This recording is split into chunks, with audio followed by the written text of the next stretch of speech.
Yes ఓకేనండి. మరి ఈ వీడియోలో మరి తెలంగాణ మరియు ఏపీ ఇరు రాష్ట్రాల్లో ఉన్నటువంటి డిఎస్సి అభ్యర్థులకి పర్స్పెక్టివ్స్ ఇన్ ఎడ్యుకేషన్ అనేటటువంటి సబ్జెక్ట్లో ఇద్దరికీ ఉన్నటువంటి టాపిక్ అండి ఆర్థిక శిక్ష లేదా విత్తీయ శిక్ష. మరి ఎకనామిక్స్ ఆఫ్ ఎడ్యుకేషన్ అనేటటువంటి టాపిక్ ఉందండి. దీని గురించి విద్యా అర్థశాస్త్రం గురించి మనం ఈ వీడియోలో line to line point to point తెలుసుకునే ప్రయత్నం చేద్దాం. సింపుల్గా చెప్పాలి అని అంటే గనక ఆర్థిక శిక్ష అంటే ఒక వ్యక్తి డబ్బును ఎలా సంపాదించాలి, ఎలా కూడబెట్టుకోవాలి, ఎలా ఖర్చు చేయాలి, ఎలా డబ్బును తన సుఖ సంతోషాల కోసం వాడుకోవాలి అని తెలియజేసే విద్యనే ఆర్థిక విద్య అండి. ఇంకొంతమంది ఏం చెప్తారంటే కనుక విద్య పొందాలంటే డబ్బు ఏ విధంగా మనం వాడాలి అని తెలియజేసేది కూడా ఆర్థిక శిక్ష అని తెలియజేస్తారు. విద్య కోసం డబ్బు, డబ్బు కోసం విద్య పరస్పరం ఏ విధంగా సహకరించుకుంటాయి అని తెలియజేసేదే ఈ ఆర్థిక శిక్ష అండి. మరి దీన్ని దృష్టిలో ఉంచుకొని ఇందులో వచ్చే పాయింట్లను అన్నింటినీ కూడా మనం తెలుసుకునేటటువంటి ప్రయత్నం చేద్దాం. ఒక్కొక్క పాయింట్గా నేర్చుకుందాం. మొదటగా ఆర్థిక శిక్ష లేదా దీన్నే విత్తీయ శిక్ష అని అంటాం. మరి अर्थशास्त्र को अंग्रेजी में इकोनॉमिक्स कहते हैं. మరి ఎకోనామిక్స్ అనేటటువంటి పదం గ్రీకు పదం అండి. ग्रीक भाषा शब्द है. इस ग्रीक भाषा के ओइकास అండ్ నెమైన్ అనేటటువంటి పదాలతో ఓయికోస్ ప్లస్ నెమైన్ అనే రెండు పదాలతో ఏర్పడింది. మరి ఓయికాస్ అనగా అర్థము ఘర్ లేదా పరివార్ అని అర్థం. నెమైన్ అనగా అర్థం నిర్వాహ యా సంచాలన్ లేదా ప్రబంధన్ నిర్వహించడం అని అర్థం. ఓయికాస్ అంటే ఘర్ యా పరివార్, నెమైన్ అనగా నిర్వాహ సంచాలన్ ప్రబంధన్ కర్ణ అని అర్థం. కాబట్టి अर्थशास्त्र को अंग्रेजी में इकोनॉमिक्स शब्द की उत्पत्ति ग्रीक भाषा के ओइकास और नेमेन, और ओइकास का अर्थ है घर या परिवार, नेमेन का अर्थ है निर्वाह या संचालन करना. మరి ఇంకొంతమంది ఓయికోనామిక్స్ అనే పదం నుండి ఏర్పడింది, ఇది కూడా గ్రీక్దేనండి. ఎకనామిక్స్ అనేది ఓయికోనామిక్స్ అనే దాని నుండి ఏర్పడింది. ఇది ఓకియో ప్లస్ నామోస్ అనే రెండు పదాల కలయికతో ఏర్పడింది. ఓయికో అనగా ఘర్ యా పరివార్, నామస్ అనగా సంచాలన నిర్వహించడం, నైపుణ్యము అని అర్థం, కౌశల్ అని అర్థం. ఈ రకంగా రెండూ కలిపితే గృహ ఆర్థిక వ్యవహారాల నైపుణ్యం, ఘర విత్తీయ వ్యవహార కౌశల్ అని అర్థం. అంటే ఇంటిని జరపడానికి, ఇంటిని గడపడానికి కావలసిన ఆర్థిక పరమైన సర్దుబాటు కలిగి ఉండే నైపుణ్యం, ఇంటిని బాగా మెయింటైన్ చేయడానికి కావలసిన సర్దుబాటుకు సంబంధించిన నైపుణ్యం ఘర విత్తీయ వ్యవహార కౌశల్ అని పిలుస్తారండి. మరి ఎవరండి ఈ అర్థశాస్త్ర జనక్? అర్థశాస్త్రాన్ని కనిపెట్టినటువంటి వారు ఎవరు అంటే ఆడమ్ స్మిత్ అండి. ఆడమ్ స్మిత్ని అర్థశాస్త్రిక జనక్ అని పిలుస్తారు. మరి ఈయన ఏమంటాడంటే అర్థశాస్త్రం అనగా సంపద గూర్చి అధ్యయనం చేయడమే, संपत्ति का अध्ययन ही अर्थशास्त्र है అని అన్నవారు ఎవరండి? ఆడమ్ స్మిత్ అండి. అయిన తర్వాత యాడమ్ స్మిత్ ఇంకా ఏమంటాడంటే ఇందాక మనం చెప్పుకున్నటువంటిది సంపత్తి కా అధ్యయన్ కర్నా హి అర్థశాస్త్ర హై అని పిలిచినటువంటి వ్యక్తి ఎవరండి? Yes Adam Smith. సంపత్తి కా అధ్యయన్, ఇక జేబీ సే అనేటటువంటి ఆయన ఈయన ఏమంటాడంటే అర్థశాస్త్రం అనగా సంపద యొక్క మూల సిద్ధాంతాలను అధ్యయనం చేయడం. అంటే డబ్బు ఎలా పుడుతుంది, ఎలా పెరుగుతుంది, ఎలా ఖర్చు అవుతుంది, ఎలా మళ్ళీ తిరిగి పుడుతుంది ఈ మూల సిద్ధాంతాలను అధ్యయనం చేయడం. సో సంపత్తి కే మూల సిద్ధాంతోं का अध्ययन, संपत्ति के मूल सिद्धांतों का अध्ययन అని అన్నవాడు ఎవరండి? జేబీ సే. సంపత్తి కా అధ్యయన్ అయితే ఆడమ్ స్మిత్, సంపత్తి మూల సిద్ధాంతం కా అధ్యయన్ అయితే సే అండి. ఇక తర్వాత సూక్ష్మ అర్థశాస్త్ర జనక్, సూక్ష్మ అర్థశాస్త్ర పితామహునిగా ఎవరిని పిలుస్తారంటే మార్షల్ అనేటటువంటి ఆయనను పిలుస్తారు. మరి ఈ మార్షల్ అనేటటువంటి ఆయనను అనుసరించి మానవుడు సంపద రెండింటినీ అధ్యయనం చేయడం, ఓన్లీ డబ్బే కాదండి, ఆ డబ్బును మానవుడు ఎలా వాడుకుంటాడు, ఎలా పొందుతాడు అని అధ్యయనం చేయడం. సంపత్తి ఔర్ మానవ్ కా అధ్యయన్, మానవ్ కా అధ్యయన్ అని అన్నవాడు ఎవరండి? మార్షల్. ఓన్లీ సంపత్తి కా అధ్యయన్, ఎస్, సో ఆడమ్ స్మిత్. संपत्ति सिद्धांतों का अध्ययन जेबी से. मानव और संपत्ति का अध्ययन ఎస్ మార్షల్ అండి, మార్షల్ అనేటటువంటి ఆయన. అందుకే ఈయన మరి ఏమన్నాడంటే ఈ డబ్బు అనేది మానవ శ్రేయస్సు అనే లక్ష్యాన్ని కలిగి ఉంటుంది. సంపద అనేది మానవ శ్రేయస్సు అనే లక్ష్యాన్ని సాధించడానికి, అంటే మనుషులకి మంచి చేయడం అనే లక్ష్యానికి ఉపయోగపడే సాధనం. సో అందుకే ఈయన తన యొక్క కొటేషన్లో మానవునికి మొదటి స్థానం, సంపదకి రెండవ స్థానం ఇచ్చాడు. సో మార్షల్ के अनुसार संपत्ति मानव कल्याण के लिए उपयोगी, कल्याण के लिए उपयोगी అని. సో ఈయన మొదటి స్థానం మానవునికి, రెండవ స్థానం సంపత్తికి ఇచ్చాడండి. ఎవరండి? మార్షల్. కానీ ఈ కొటేషన్ ఇప్పుడు తప్పైపోయింది. డబ్బు మానవుని వినాశనానికే కారణమవుతుంది కానీ కళ్యాణానికి కాదు. ఇక ఆర్థిక శిక్ష, ఓకేనా? సో ఎకనామిక్స్ ఆఫ్ ఎడ్యుకేషన్, ఆర్థిక శిక్ష, ఎకనామిక్ ఎడ్యుకేషన్ అనే పదాన్ని, ఈ రెండింటినీ కలిపి, అర్థశాస్త్రాన్ని విద్యను ఈ రెండింటినీ కలిపి, రెండింటి పదబంధాన్ని ఏర్పరిచి మొదటగా ప్రయోగించినటువంటి వ్యక్తి, సో 1960లో ఆ వ్యక్తి పేరు షుల్జ్ అనేటటువంటి ఆర్థికవేత్త. షుల్జ్ చాలా ఇంపార్టెంట్ అండి. ఈయన అమెరికా దేశానికి చెందినటువంటి వాడు. ఆర్థిక శిక్ష అంటే ఎకనామిక్స్ ఫర్ ఎడ్యుకేషన్ అనేటటువంటి పదాన్ని మొదటగా వాడింది 1960లో షుల్జ్ అనే అమెరికన్ అండి. ఈయన సంస్థ ఎకనామిక్ అసోసియేషన్, అమెరికన్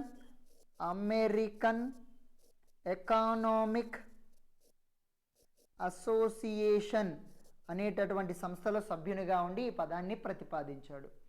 తర్వాత ఈయన ఒక గ్రంథాన్ని కూడా రచించాడండి. సో 1965లో ఒక గ్రంథాన్ని కూడా రచించాడు. మరి a world meal book on education, ఏదండి? A world meal book on education అనే పుస్తకాన్ని కూడా రచించాడు. సో ప్రపంచ విద్యా సంబంధ భోజన పట్టిక అనేటటువంటిది. సో మరి ఆర్థిక విద్య అనేటటువంటి దానిపైన రాస్తూ ఈ వ్యాసాన్ని కూడా రాయడం జరిగింది. అయిన తర్వాత కోహెన్ అనేటటువంటి ఆయన మరొక పుస్తకాన్ని రాశాడు, ఎకనామిక్స్ ఆఫ్ ఎడ్యుకేషన్. ఏదండి? ఎకనామిక్స్ ఆఫ్ ఎడ్యుకేషన్ అనే పుస్తకాన్ని కూడా రాశారు. ఎవరండి? కోహెన్ అనేటటువంటి ఆయన. మరి ఈయన ఈ పుస్తకంలో విద్యను ఒక వస్తువుతో పోల్చాడు. చాలా ఇంపార్టెంట్ అండి. సో ఈయన శిక్షా ఏక వస్తువు హై, శిక్షా ఈక్వల్ టు ఏక వస్తు అని పేర్కొన్నాడు. చాలా ఇంపార్టెంట్ అండి ఇది. విద్యను వస్తువుతో పోల్చాడు. ఏ విధంగా అయితే వస్తువుని రకరకాల ప్రయోజనాల కోసం వాడుకుంటామో విద్యను కూడా మనం వాడుకుంటాం అని చెప్పేశాడు అనమాట. అయితే ఈ విధంగా పోల్చడానికి ఈయనకు ఆధారమైనటువంటి గ్రంథం శామ్యూల్సన్ రాసిన అర్థశాస్త్ర గ్రంథం. సో శామ్యూల్సన్కి, ఇది బాగా గుర్తుపెట్టుకోండి, శామ్యూల్సన్కి परिभाषा के आधार पर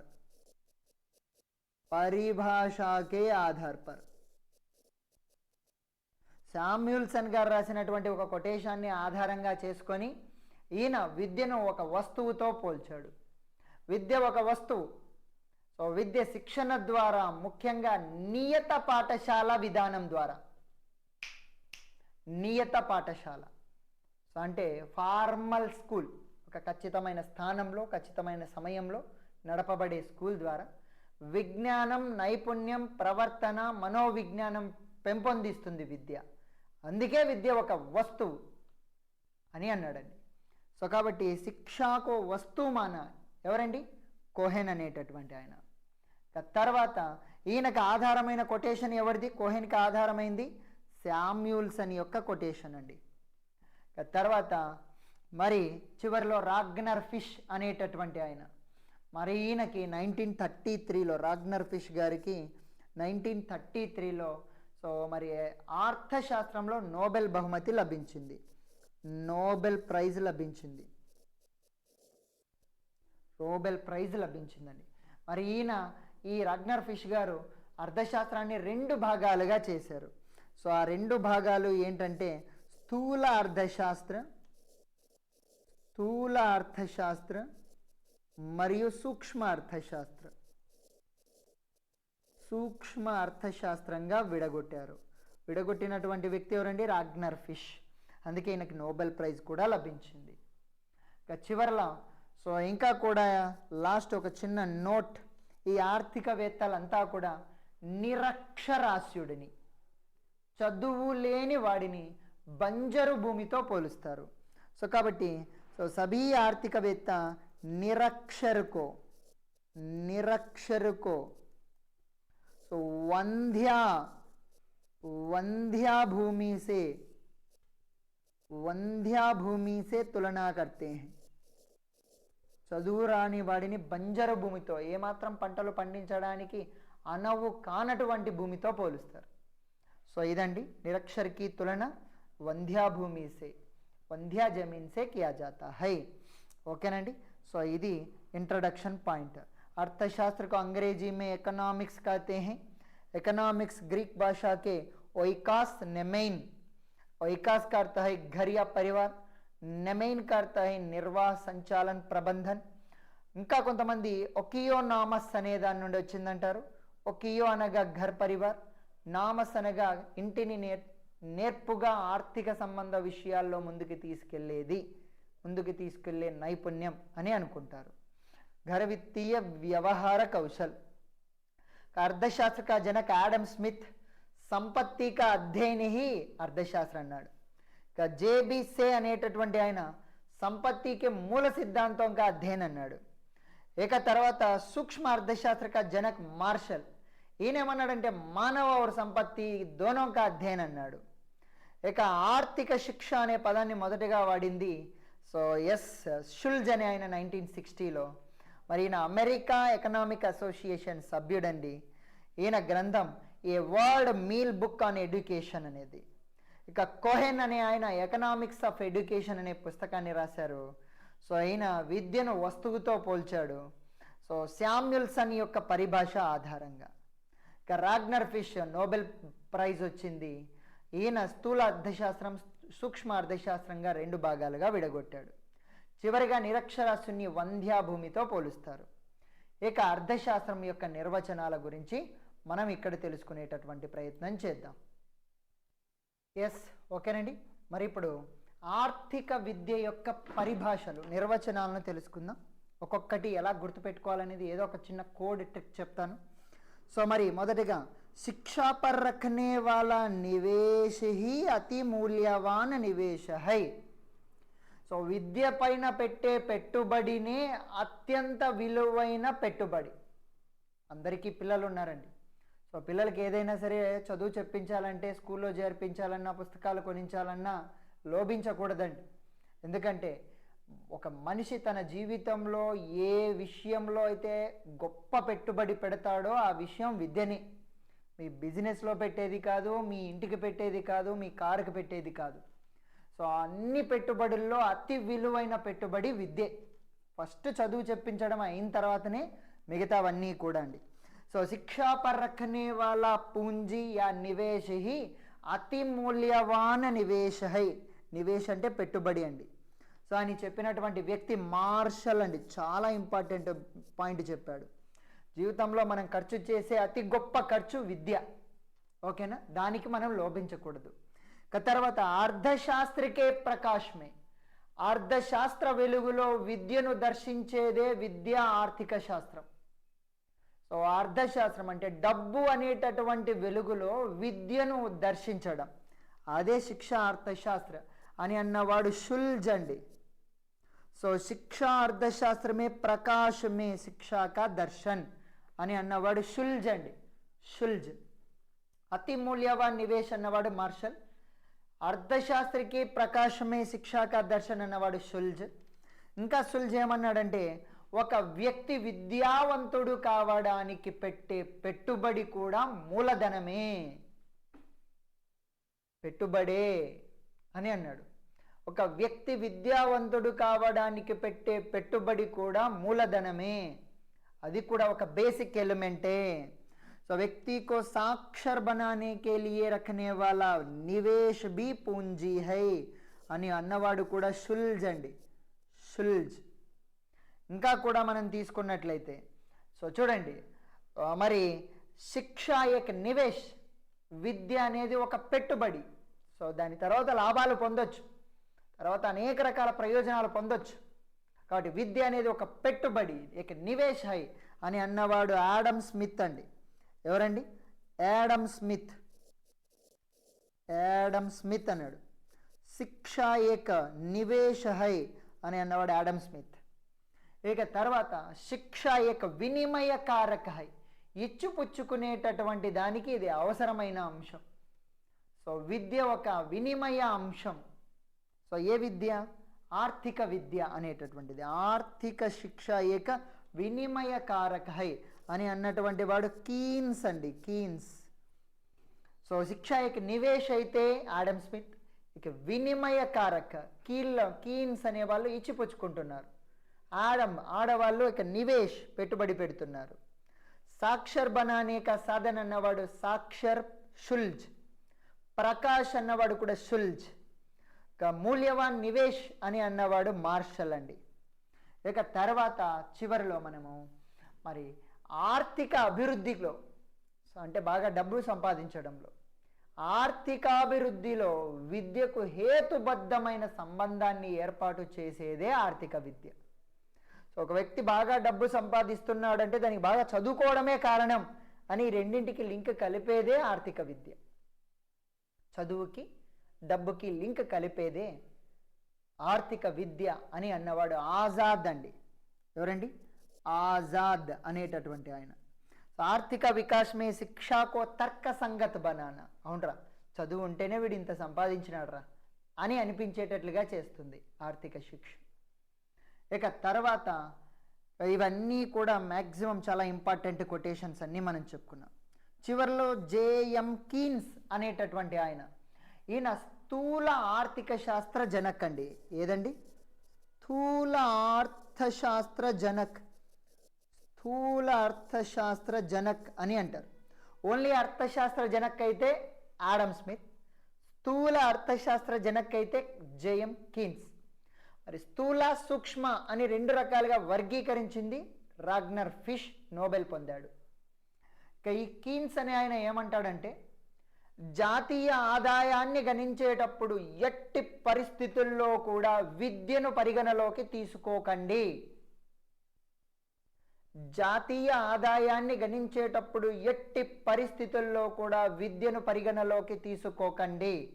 ఎందుకంటే విద్యపై పెట్టిన పెట్టుబడి ఎగ్జాక్ట్గా అదే రూపంలో రాదు, వేరే వేరే రూపాల్లో వస్తుంది అని చెబుతాడు. జ్ఞానం రూపంలో కానీ, కౌశలాల రూపంలో కానీ, మరియు మనస్తత్వం రూపంలో కానీ, పర్సనాలిటీ డెవలప్మెంట్ రూపంలో కానీ వస్తుంది. సో ఈరోజు ఏదైనా ఒక 10th క్లాస్లో స్టూడెంట్ని జాయిన్ చేయడానికి ఒక 50,000 రూపాయలు ఖర్చు చేశాం. మళ్ళీ వాడు అదే 50,000 రూపాయలు ఇస్తాడని కాదు. సో ఆ 50,000 రూపాయల జ్ఞానం కానీ, సామర్థ్యాలు కానీ, కౌశలాలు కానీ, వ్యక్తిత్వ వికాసం కానీ అతనిలో ఉంటుంది. కాబట్టి అదే చెప్పాడండి, జాతీయ राष्ट्रीय आय की गणना करते समय राष्ट्रीय आय की गणना में शिक्षा का अंकन नहीं, శిక్షా కా అంకన్ నహీ కర్నీ చాహియే అని అన్నాడు. ఎవరండి? J M Keynes. బాగా గుర్తుపెట్టుకోండి. తర్వాత శిక్షా అర్థశాస్త్ర, అర్థం తెలుసుకుందాం. విద్యా అర్థశాస్త్రం యొక్క అర్థాలు. ఓకేనా? ఒక దేశం బాగా డెవలప్ అవ్వాలంటే దానికి ప్రధానమైన ఆధారము ఏ సైన్యం పైన ఖర్చు పెట్టడము, లేదా ఏ పథకాల పైననో, లేదా ఏ ప్రాజెక్టుల పైననో ఖర్చు పెట్టడం కాదండి. సో దేశ్ వికాస్ కా మూల కారణ్ విద్య పైన పెట్టే ఖర్చు. శిక్షా పర్ करने वाला व्यय, శిక్షా పర్ కర్నే వాలా వ్యయ్. సో ఆ దేశంలో ఉన్నటువంటి వ్యవస్థ విద్య పైన ఎంత ఖర్చు చేస్తోంది అన్నదాన్ని బట్టే ఆ దేశ అభివృద్ధి ఆధారపడుతుంది. ఇప్పుడు దరిద్రం అంటే ఎంత అండి? 100 రూపాయల్లో 6 ఓకే 3 రూపాయలు ఖర్చు పెడుతున్నారండి. ప్రతి 100లో విద్య కోసం చేసే ఖర్చు 3 రూపాయలే. దీని ఎంతోమంది విద్యావేత్తలు, కమిటీలు, సంస్థలు, సంఘాలు అన్నీ కూడా 6% పెంచండి అంటూ ఉన్నా కూడా పెంచలేకపోతున్నారు. అందుకే డెవలపింగ్ దేశమే కానీ ఇప్పటికీ డెవలప్డ్ కంట్రీ కాకపోతోంది. సో కాబట్టి దేశ్ వికాస్ కా మూల కారణ్ శిక్షా పర్ కర్నే వాలా వ్యయ్. ఓకేనా? మరి చైనాలో ఒక సూక్తి కొటేషన్ ఉందండి. ఏంటంటే, ఒక సంవత్సరంలో ఏం చేయదలుచుకున్నావో ప్లాన్ వెయ్యాలనుకుంటే సో నువ్వు ఆ సంవత్సర కాలానికి జొన్నలను నాటండి. ఒక 10 సంవత్సరాలలో ఏం పొందాలనుకుంటున్నావో ఒక ప్లాన్ తయారు చేసుకుంటే చెట్లను పెంచండి. లేదు ఒక జీవితానికి ప్రణాళిక వేసుకోవాలనుకుంటే అప్పుడు విద్యను అందజేయండి అని అంటాడు. అంటే ఓన్లీ ఒక సంవత్సరం బతకాలనుకుంటే జొన్నలు కానీ వరి కానీ నాటాలి. ఒక 10 ఏళ్ళు బతికి చనిపోవాలని అనుకుంటే చెట్లను పెంచాలి. లేదు జీవితాంతం నేను సుఖ సంతోషంగా ఉండాలనుకుంటే మంచి విద్యను అందజేయాలి. సో గొప్ప సూక్తి అండి, చైనా సూక్తి. మరి 1 वर्ष योजना के लिए धान, 10 वर्ष योजना के लिए पेड़, జీవన్ యోజన के लिए శిక్షా అని అన్నవాడు క్వాన్సు అనేటటువంటి వ్యక్తి అండి. క్వాన్సు అనేటటువంటి ఆయన చైనా వ్యక్తి చెప్పాడు, గొప్పగా చెప్పాడు. ఇక 20వ శతాబ్దంలో నెక్స్ట్ పాయింట్ చూడండి. ఈ 20వ శతాబ్దంలో మరి ఒక దేశం బాగా డెవలప్ అవ్వాలంటే దానికి ఆధారం ఖచ్చితంగా రాష్ట్రీయ శిక్ష అండి, జాతీయ విద్య. మొత్తం ప్రజలంతా, దేశంలోని ప్రజలంతా చదువుకుంటేనే ఈ ఆర్థిక వికాసం అనేది బాగా జరుగుతుంది, దేశం డబ్బు బాగా సంపాదించగలుగుతుంది. సో 20वीं सदी में ఆర్థిక వికాస్ కా ఆధార్ రాష్ట్రీయ శిక్ష హై అనే ఈ భావనను మొదటగా ప్రవేశపెట్టిన దేశం సోవియట్ రష్యా అండి, సోవియట్ రూస్. సో దేశంలో చదువు బాగుంటేనే దేశంలో డబ్బు బాగా పెరుగుతుంది అన్న భావనను కనిపెట్టిన దేశం సోవియట్ రూస్. అందుకే ఇప్పుడు బాగా చదువు చెప్పిస్తున్నారు. ఆ దేశము బాగా డెవలప్ అయ్యి అమెరికాతో పోటీ పడుతోంది. ఇక కరెక్ట్గా చెప్పాలంటే అమెరికానే రష్యాతో పోటీ పడుతోంది. అంత గొప్ప స్థాయికి వెళ్ళిపోయిందండి. ఇక ఆర్థిక శిక్ష అంటే ఏమిటి? ఓకేనా? ఎకనామిక్ ఎడ్యుకేషన్ అంటే ఏమిటి? సో ప్రజల్ని డబ్బు సంపాదించడం, డబ్బు ఖర్చు పెట్టడం ఎలాగాని నేర్పడమే ప్రజలకు, అదే ఆర్థిక శిక్ష అండి. దీన్ని టెక్నికల్ పదాల్లో మనం గమనించినట్లయితే అర్థశాస్త్ర నియమాలు మరియు పరిశీలనలను విద్యారంగంలో ప్రవేశపెట్టడం. अर्थशास्त्र नियम निरीक्षणों को शिक्षा क्षेत्र में प्रयोग करना. సో ఏం పనులు చేస్తే డబ్బు ఎక్కువగా వస్తుందో ఆ నియమాలు, సో వాటి ద్వారా గమనించిన పరిశీలనలు, వీటన్నింటినీ విద్యారంగంతో అన్వయించడమే ఆర్థిక శిక్ష. अर्थशास्त्र के नियम निरीक्षणों को शिक्षा क्षेत्र में प्रयोग करना. సింపుల్గా చెప్పాలంటే అర్థశాస్త్రం యొక్క అనుప్రయుక్తమే ఆర్థిక శిక్ష. अर्थशास्त्र का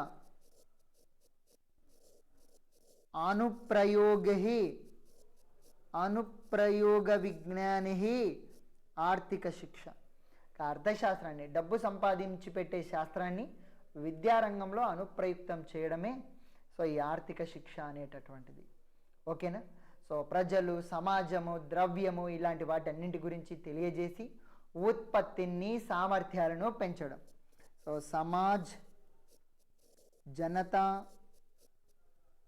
और द्रव्य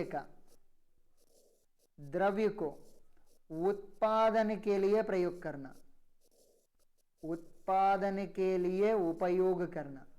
సమాజాన్ని, ప్రజలను, డబ్బుని ఉత్పత్తి కోసం ఉపయోగించడం, ఏదైనా కొత్త కొత్త వాటిని పుట్టింపజేయడం కోసం వాడడమే ఆర్థిక శిక్ష అండి. ఓకేనా? సో अर्थशास्त्र के नियम निरीक्षणों को शिक्षा क्षेत्र में प्रयोग करना. अर्थशास्त्र का अनुप्रयोग विज्ञान ही आर्थिक शिक्षा. समाज, जनता, द्रव्य को उत्पादन के लिए उपयोग करना ही आर्थिक शिक्षा. ఇక ఈ ఆర్థిక శిక్ష యొక్క ముఖ్య లక్ష్యాలు, మెయిన్ టార్గెట్ ఏంటి, సో ముఖ్య ఉద్దేశ క్యా హై? సో అందులో మొదటిది సమాజ్ మే పరివర్తనోं का अंदाजा लगाना. సామాజిక పరివర్తనों का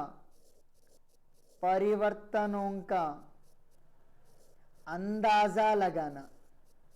సో రాబోయే రేపు ఫ్యూచర్లో ఇంకొక 10 ఏళ్ల తర్వాత సమాజంలో ఏ మార్పులు వస్తాయి, ఎవరికి ఎంత డబ్బు అవసరం అవుతుందని ఊహించడం, అంచనా వేయడం.